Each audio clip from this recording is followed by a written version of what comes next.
할렐루야. 주보 교회 소식을 먼저 드리겠습니다.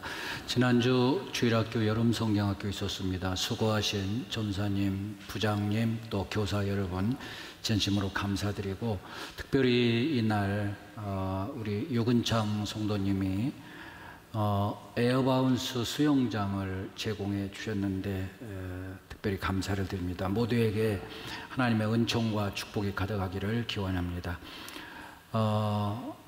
우리 교회 보통 재산관리와 기본 재산관리가 주보에 나와 있습니다.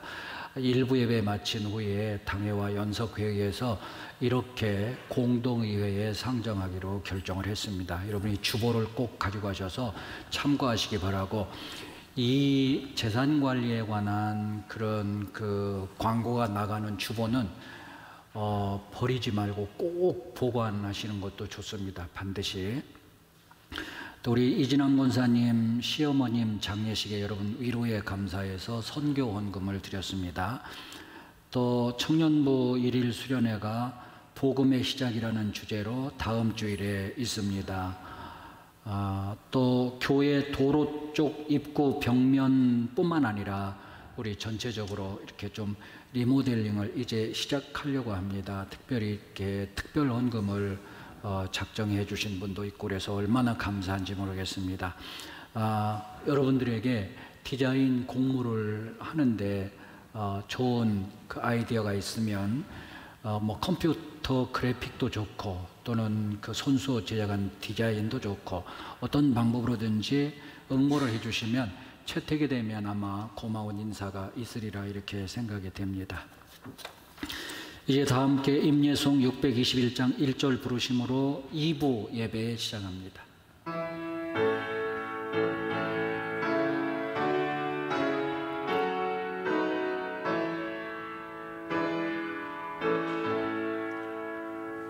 찬양하라 내 영혼아, 찬양하라 내 영혼아, 온 마음과 정성 다하여 주 찬양하라.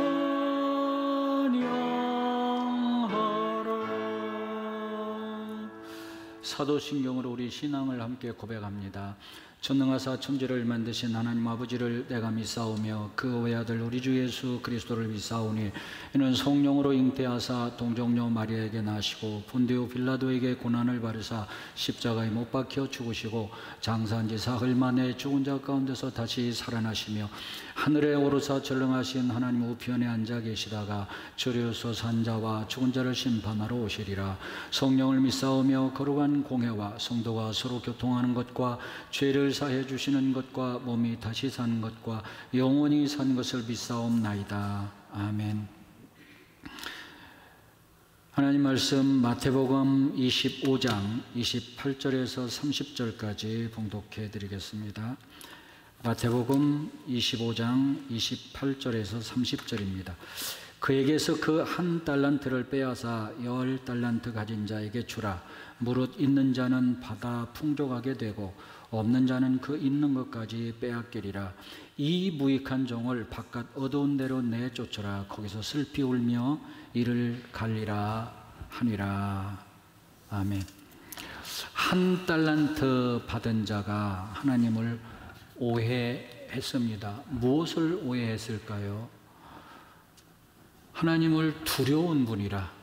하나님 두려운 분 맞긴 합니다. 그렇지만은 하나님이 열심히 일했고 열심히 일했는데도 손해를 보았다고 하나님께서 노하시거나 진노하시거나 이런 분은 아닙니다. 이 1달란트 받은 자는 내가 이 1달란트 열심히 이걸 가지고 장사하고 이득을 남기리라 했는데 손해를 보면 하나님 앞에 아주 꾸중을 듣고 심한 징책을 받을 거라고 이렇게 오해를 한 거죠. 또 무엇을 오해했습니까?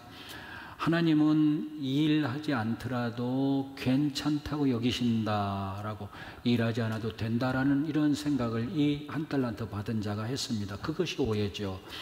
하나님은 심지도 않고 거두실 수 있는 능력은 있습니다. 전지전능하신 하나님이시기 때문에 아무것도 없는 데서 이 세상을 만드신 그런 일도 있으셔서, 그래서 심지도 않고 거두실 수 있는 능력은 있지만, 그렇다고 해서 그 능력이 있다고 해서 일하지 않아도 된다는 건 아니거든요. 오히려 데살로니가후서 3장 10절에 오면 일하지 않는 자는 먹지도 말라 그랬어요. 그러므로 열심히 일을 해야 했음에도 불구하고 일하지 않더라도 하나님이 다 알아서 불려주실 거라고 이렇게 잘못 생각함, 잘못 판단한, 이것이 하나님에 대한 오해입니다.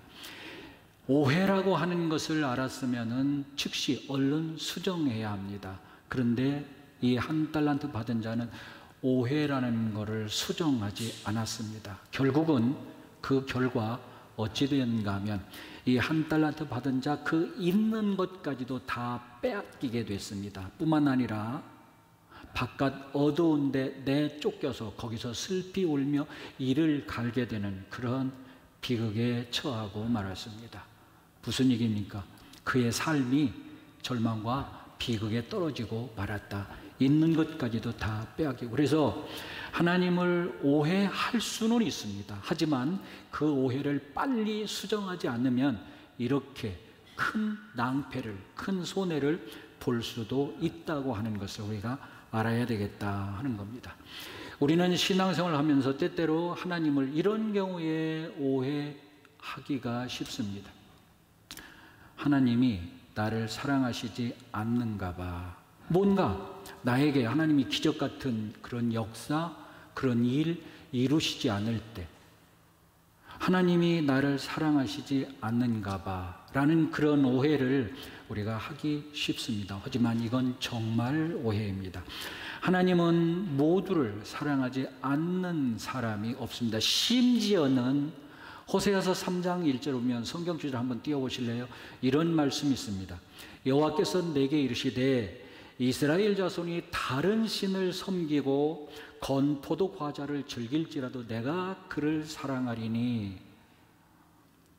여러분, 하나님이 제일 싫어하는 게 우상 숭배입니다. 근데 우상 숭배했을 뿐만 아니라 우상에게 제사 드린 제물까지 먹었습니다. 그럼에도 불구하고 그들을 사랑한다라고 이렇게 말씀하시는 겁니다. 이것은 우리가 잘못하면 하나님이 우상 숭배도 용인하신다라고 생각할 수 있겠는데 그게 아닙니다. 우상 숭배에 빠졌던 자라도 회개하고 돌아오면 하나님이 변함없이 여전히 사랑해 주신다고 하는 그런 뜻의 말씀입니다. 여러분, 우상 숭배했던 자라고 할지라도 돌아오면 사랑해 주시는데 하물며 왜 우리를 하나님께서 사랑하시지 않고 미워하시겠습니까? 있을 수가 없는 겁니다. 또 예레미야 31장 3절에 보면 옛적에 여호와께서 나타나셔서 말씀하시기를 영원한 사랑으로 흔들리지 않는, 변함이 없는, 하다가 말았다가 하는 이런 사랑이 아니라 꾸준히 영원히 그런 사랑으로 너를 사랑하기에 인자함으로 너를 이끌었다 하였노라. 예레미야 선지자를 통해서 주신 말씀이에요. 이것도 보면 하나님이 나를 사랑하시지 않는가 봐라는 생각을 하는 것은 이건 오해다. 어쩌면 사탄 마귀가 우리들을 자꾸 시험에 걸려 넘어지게 하려고 주는, 불어넣는 생각일 수도 있는 거죠. 특별히 로마서 8장 38절 39절에 보면 내가 확신하노니 사망이나 생명이나 천사들이나 권세자들이나 현재일이나 장래일이나 능력이나 높음이나 깊음이나 다른 어떤 피조물이라도 우리를 우리 주 그리스도 예수 안에 있는 하나님의 사랑에서 끊을 수가 없으리라. 하나님이 우리를 사랑하는 그 사랑을 세상의 그 어떤 것도 막을 수가, 끊을 수가 없다. 하나님은 정말로 우리를 사랑하십니다. 여러분, 이 사실을 의심하지 마십시오. 만약에 하나님이 나를 사랑하지 않는 것 같아 않는가 봐, 이건 오해라는 겁니다.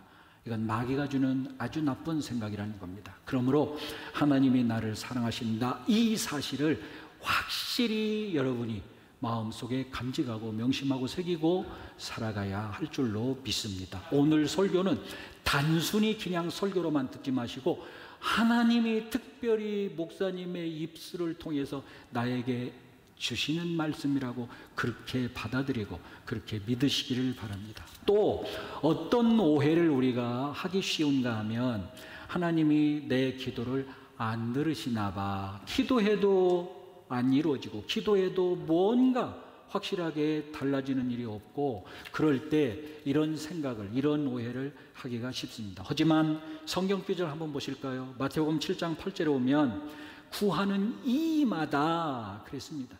누구 차별 두지 않았어요. 특정하지 않았어요. 누구 기도는 듣고 누구 기도는 안 듣고, 이게 아닙니다. 구하는 사람마다 얻을 것이요 찾는 이는, 누구든지 찾는 이는 찾아낼 것이요 두드리는 이에게 열릴 것이니라. 모든 사람의 기도를 다 들으신다, 응답하신다.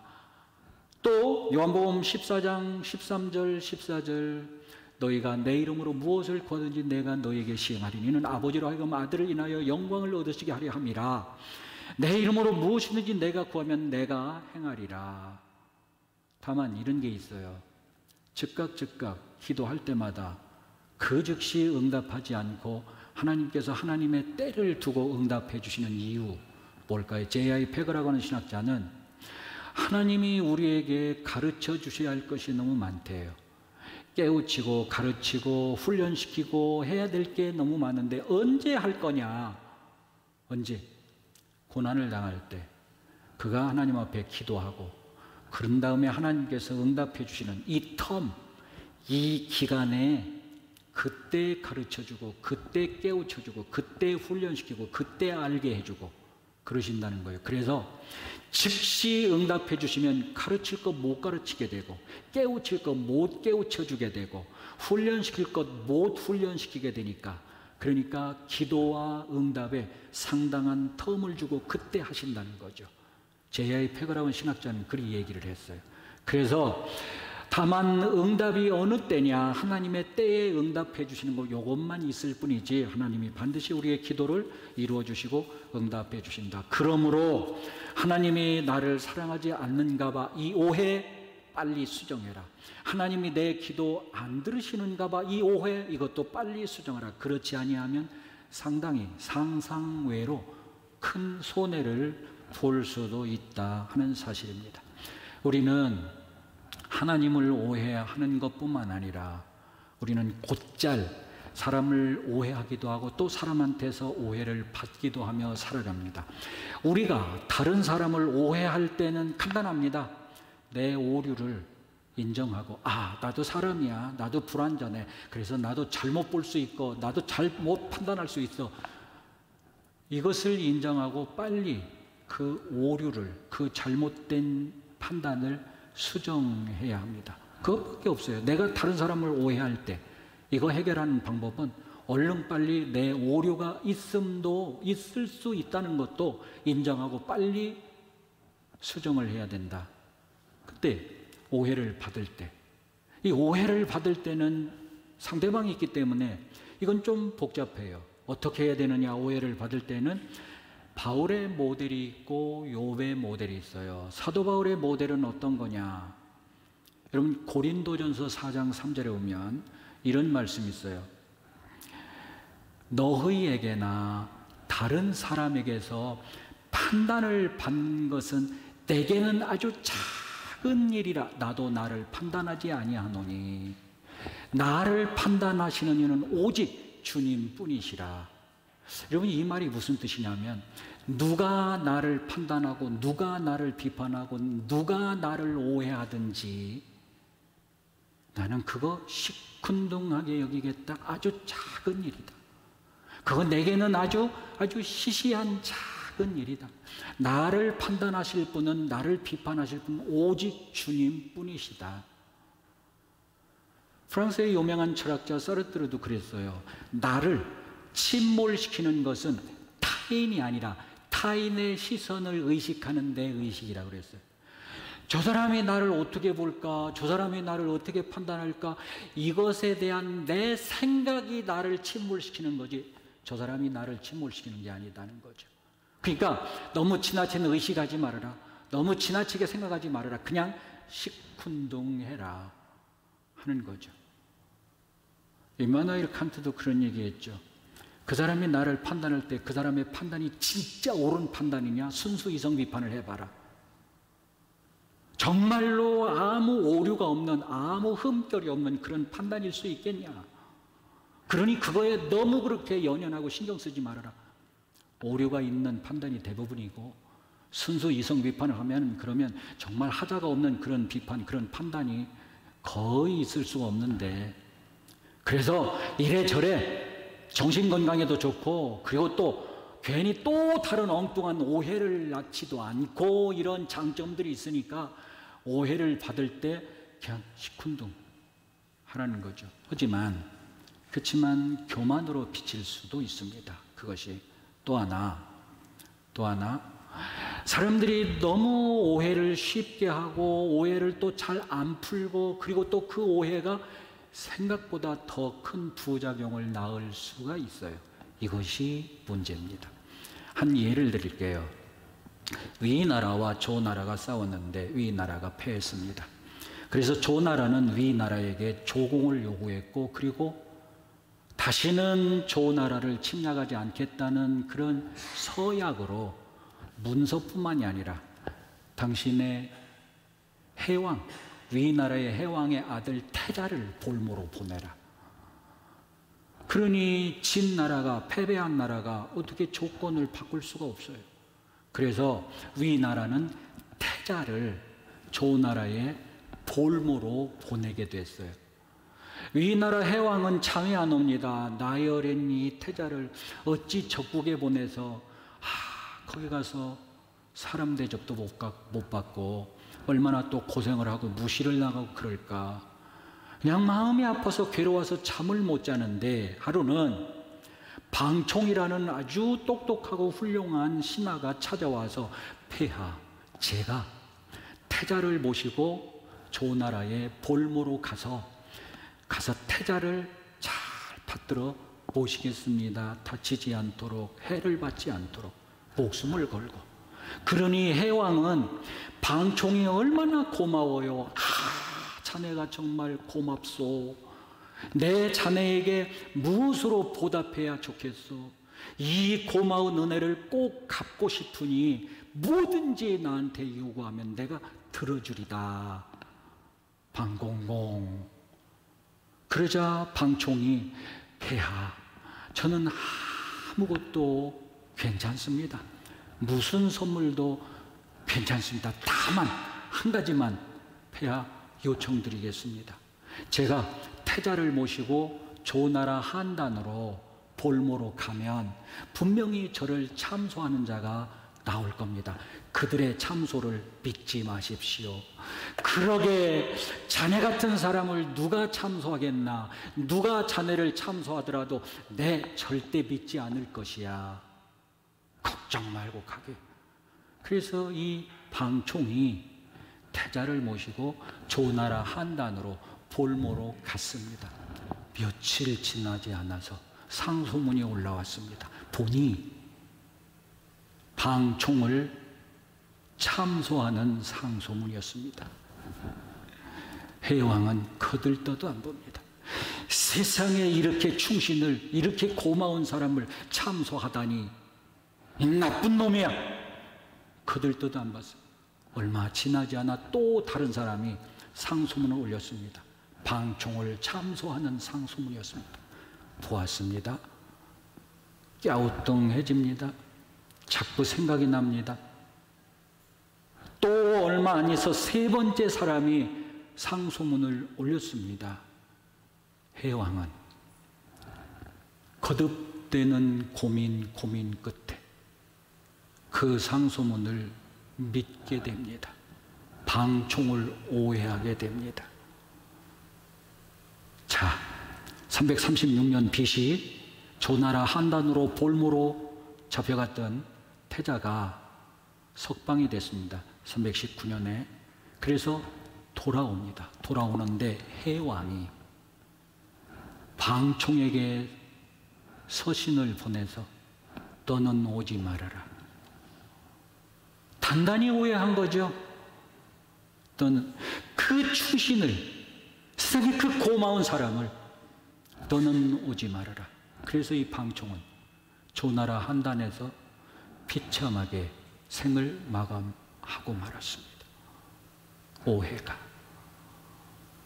그 오해가 너무 쉽게 오해하고 그 오해가 풀리지 않고 그 오해가 이런 비극을 낳았다는 걸 교훈해주는 역사적 이야기입니다.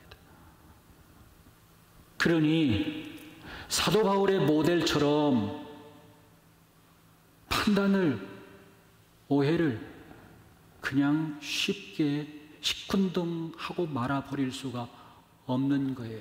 이게 이 오해가 시큰둥하기에는 이게 너무 쉽게 믿어버리고 그 오해를 사실처럼 확신을 하게 되고, 그리고 그 오해가 결국은 큰 피해를 가져오게 되고, 이런 부작용도 있으니 그냥 마냥 누가 오해하든지 말든지, 누가 뭐라고 하든지 말든지 그냥 시큰둥 이럴 수만은 없는 거 아니냐는 거죠. 그러면 욥의 모델은 무엇일까? 욥의 모델, 여러분 욥기 1장에 보면 욥이 다 잃었다는 것만 나와요. 재산 잃었다, 자식 잃었다, 건강 잃었다, 아내 잃었다, 다 잃었다는 것만 계속됩니다. 욥기 1장에. 욥기 2장 11절에 가면 친구들이 찾아옵니다. 왜 찾아와요? 위로하러. 그래, 위로하러 와서 친구들이 하는 말이, 욥을 쳐다보고 일주일 동안 말문을 잃었어요. 너무 욥이 그 형편, 그 몰골이 상상 외니까, 너무 끔찍하니까 뭐라고 말할 수가 없어. 그래서 일주일 동안 말을 못하다가 결국 일주일 만에 하는 말이, 너 무슨 죄가 있어서 이런 고난을 당하는 거야? 라는 거였습니다. 아니죠. 우리가 잘 아시다시피 욥은 그 신앙이 정말 얼마나 투철한지 사탄이 욥을 시험하는 것이었죠.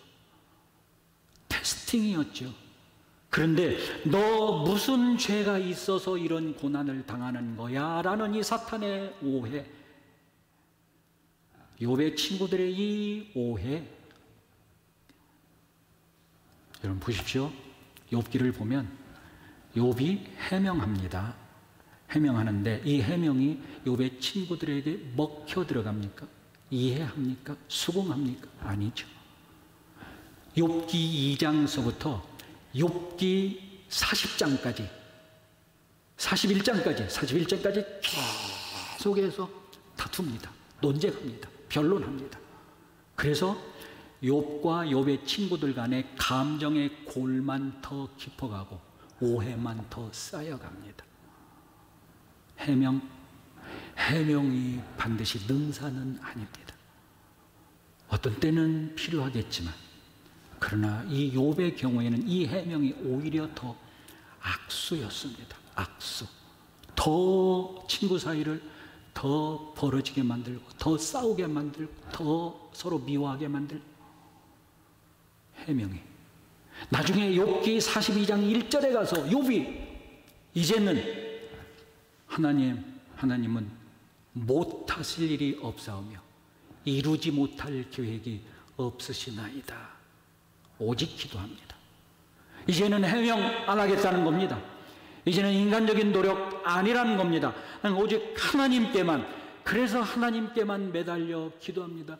이루지 못할 것이 없고 이루지 못할 계획이 없으신 하나님이시오. 기도만. 그때 욥의 영안이 열립니다. 영적인 눈이 열리니까 하나님을 보게 됐습니다.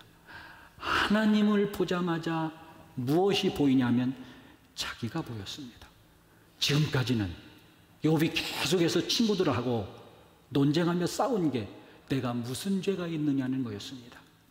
내가 무슨 죄가 있어서, 내가 다른 사람보다 얼마나 죄가 많아서 이런 고난을 당하는 거냐, 항변이었습니다.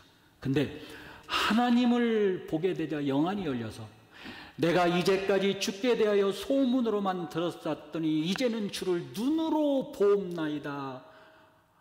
영안이 열려서 하나님을 딱 보게 되자 자기 자신이 보여지기 시작했습니다. 그렇게 의롭게 생각했던, 나는 무슨 죄가 있느냐고 생각했던 자기가 얼마나 큰 죄인인가 보여집니다. 나는 여러분 가운데 나는 무슨 죄인이야, 난 죄 없어, 나 하나님 앞에 이 정도면 난 깨끗하게 살았어, 아직 하나님을 못 보았다는 증거입니다. 아직 하나님을 못 보았다는 증거입니다. 하나님을 보니까 내가 무슨 죄가 있어서 이런 고난을 아니야 라고 했던 이 욥이 얼마나 자기가 추없고 더러운 죄인인 걸 보게 되었고, 그래서 잿더미 위에 앉아서 재를 뒤집어 쓰고 옷을 찢으면서 통의 자복에 눈물을 흘립니다. 하나님이 보시죠. 욥의 친구들도 봤겠죠. 아무 말도 안 했는데, 기도만 했는데 친구들이 저절로 찾아옵니다. 제 발로 찾아와서 진정으로 욥에게 미안하다, 우리가 잘못 판단했다, 사과하고 욥과 친구들이 진정한 화해를 하게 됩니다. 그리고 욥은 이전 소요보다 갑절이나 더 많은 물질적 축복도 받습니다. 나는 그래서 여러분, 인간적인 해명 필요할 때도 있습니다. 하지만 그것만이 완전 무결한 방법이 아니라는 겁니다.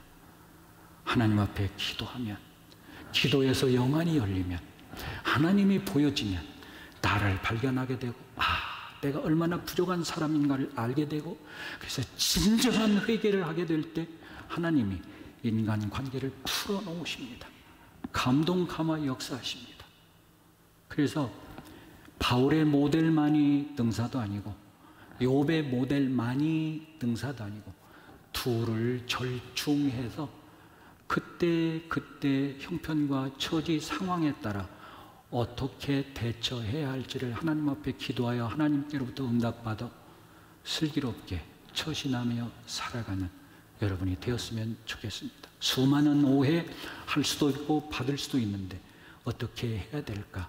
오늘 말씀을 통해서 교훈받고 마음에 새기고, 그래서 여러분 세상에서 정말 오해하지도 받지도 되도록이면 그렇게 행복하게 살아가는 삶이 되기를 주의 이름으로 축원합니다.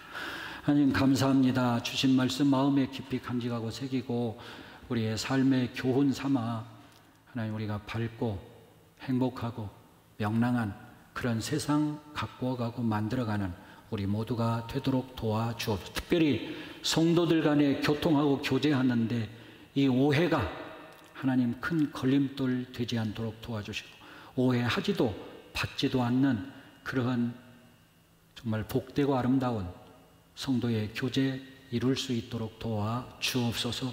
예수 그리스도 이름으로 기도하옵나이다. 아멘. 568장 찬송 부르겠습니다.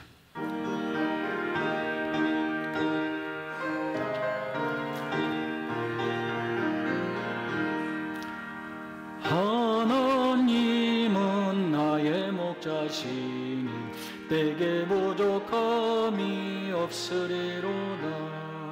나로 하여금 푸른 풀밭에 눕게 하시며 잔잔한 물가로 인도하여 주시네. 내 영혼을 구원하시오. 내게 감사함이 넘치나이다. 나로 하여금 모든 고난을 참게 하시며 하늘의 평안을 입게 하여 주시네. 하나님이 함께 하시오니 내게 두려움이 없으리로다. 나로 하여금 땅에 살아도 진리 안에서 이기게 항상 능력 주시네. 3절 하나님이 함께 하시오니 내게 두려움이 없으리로다. 나로 하여금 땅에 살아도 진리 안에서 이기게 항상 능력 주시네. 하나님 감사해서 이 찬양과 이 예물 드립니다. 감사하는 마음들 손길들 하나님 복 주셔서 감사한 일 조건들이 꼭 꼬리를 물고 기적같이 계속 일어나게 축복하시고 도와주옵소서. 늘 언제나 하나님 우리 양떼를 은혜의 장중에 간수하시며 은혜와 감사와 찬송이 넘치는 일상이 되어지도록 축복하여 주옵소서. 이 제단 복이 가득한 제단 되어서 모든 예배가 다 연락되고 모든 간구 소원 다 응답받는 제단 되게 해주시고 모든 예물, 헌금, 봉사, 헌신, 충성, 섬김 하나님이 다 받으시고 만배로 갚아주시는 축복과 은혜의 제단 되게 도와주시옵시고 또 병든 자들이 나와서 마음의 병, 육체의 질병 고침받는 치유의 은혜가 있는 제단 되게 도와주시옵시고 이 제단에 소속한 양떼들의 경영하는 사업장, 근무하는 직장, 가정 그리고 자녀들 은혜와 평강 주시고 창대 형통 용성함을 넘치도록 베풀어 주시고 축복하여 주옵소서. 이 나라 이 땅에 진정한 평화가 넘치게 도와주시고 정의가 넘치는 나라 백성 민족 되도록 축복하시고 도와주옵소서.